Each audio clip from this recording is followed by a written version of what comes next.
Good morning from Northern Washington. Say good morning, Max. Say good morning, Max. Today I'm just going to tell you a story.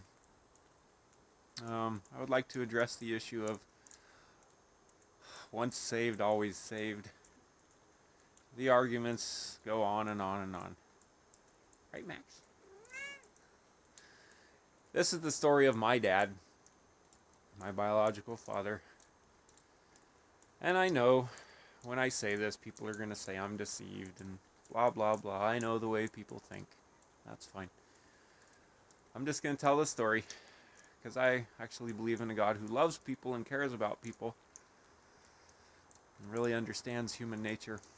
So, my dad accepts Christ at about age 21. So the story goes. I don't know how old I was, 2 or something. Him and my mom, somewhere in Kansas, they accept Christ and put their faith in God. And shortly thereafter, he walks away. And for the rest of his life, for 40 something odd years, he mocks Christ, mocks religion, mocks all religions, mocks God, is a hippie, drinks, smokes, does drugs. Whoops, sorry, Max. Sorry, Max, I didn't mean to poke you, Max. Does all the things that you're not supposed to do, of course. Max! Say hi, Max. So we don't... Anyways, so he does that for 40 some odd years. You know, he believes in the cosmos and, aliens and the whole thing. And I'm not saying there's not aliens. I'm just telling you what my dad, how he was. So, anyways, he fights cancer at the end and beats it. A couple months before he dies, he starts having horrible nightmares and starts to call me up and ask me to pray for him. And so I go down there. Sorry about the shaking camera. It's my cat jumping off of my shoulder. Anyways, I go down there and I pray for him.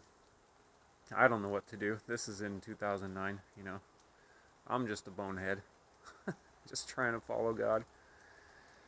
Anyways, so I go down there and we're sitting in the room and I'm praying. And all of a sudden I feel the Spirit of God just fill the room. And I get this idea in my head. I say, Dad, well, why don't you ask God to forgive you? And so he does. He's like, well, you can pray for me, put your hands on me, do whatever you need to do.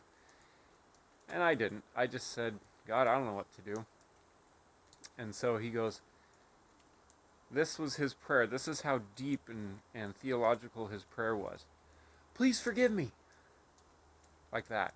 And instantly, something broke. It all broke in the spirit. And I know, to this day, that my biological father is with Christ and with God, with his dad.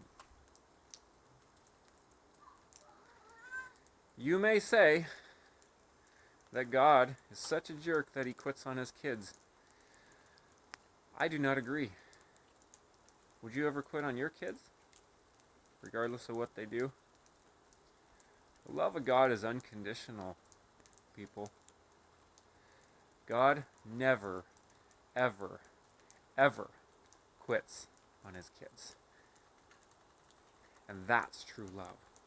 Because anything less is not true love. Put that in your pipe and smoke it. Something for you to think about forever. The love of Christ and the love of God is eternal and infinite. And there's no end to it.